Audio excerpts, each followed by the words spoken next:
বারবার আপনাদেরকে বোঝানোর চেষ্টা করা হয়েছে, প্রাইভেট টেবিলে বোঝানোর চেষ্টা করা হয়েছে। সারা দেশে বিভাগীয় সমাবেশ হচ্ছে, আগামী 25 তারিখ সিলেটে আছে, সেখান থেকে আরো বড় কর্মসূচি আসবে।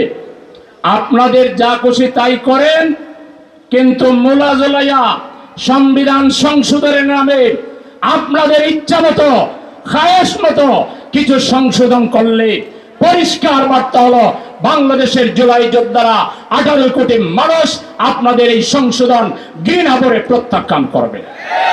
আপনারা যাই করেন করেন, এটাকে জুলাই সংস্কার বলা হবে না, এটাকে কোনোভাবে মেনে নেওয়া হবে না, এবং আপনাদের বিরুদ্ধে উত্তরোত্তর আন্দোলন শক্তিশালী করার মাধ্যমে আপনাদেরকেও চূড়ান্ত পরিণতির দিকে নিয়ে যাওয়া হবে।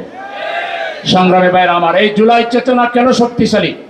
এই চেতনায় 1971 সালের মুক্তিযুদ্ধের যে মূল মন্ত্র ছিল, সাম্য, মানবিক মর্যাদা এবং সামাজিক সুবিচার, অবাধ গণতন্ত্র, এই জুলাই চেতনায় সেটাকেই ধারণ করা হয়েছে। জুলাই চেতনায় বলা হয়েছে ওই ওয়ান জাস্টিস, আমরা একটি ন্যায্যতা ভিত্তিক, আমরা একটা ইনসাফ ভিত্তিক সমাজ চাই। এই ইনসাফের মধ্যে 71-এর চেতনা আছে, জুলাইয়ের চেতনা আছে, বাংলাদেশের সংখ্যাগরিষ্ঠ ধর্মপ্রাণ মানুষের নৈতিক মূল্যবোধের চেতনাও এখানে আছে। সুতরাং আপনারা না মানলেও বাংলাদেশের মানুষ তাদের হৃদয় থেকে জুলাইয়ের চেতনা কখনো মুছে যেতে দেবে না। আপনারা 3টা শহীদ পরিবারের বক্তব্য শুনেছেন, 2জন সন্তানহারা পিতা আর 1জন পিতাহারা সন্তানের বক্তব্য শুনেছেন। তারা কি কথা বলেছেন?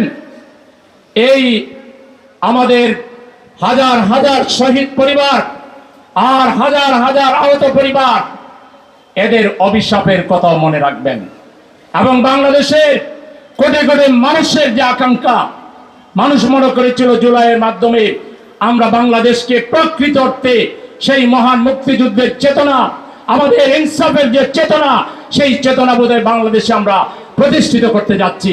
কিন্তু আপনাদের টোটাল শাসন, আলহামদুলিল্লাহ, নারে তাকবীর, নারে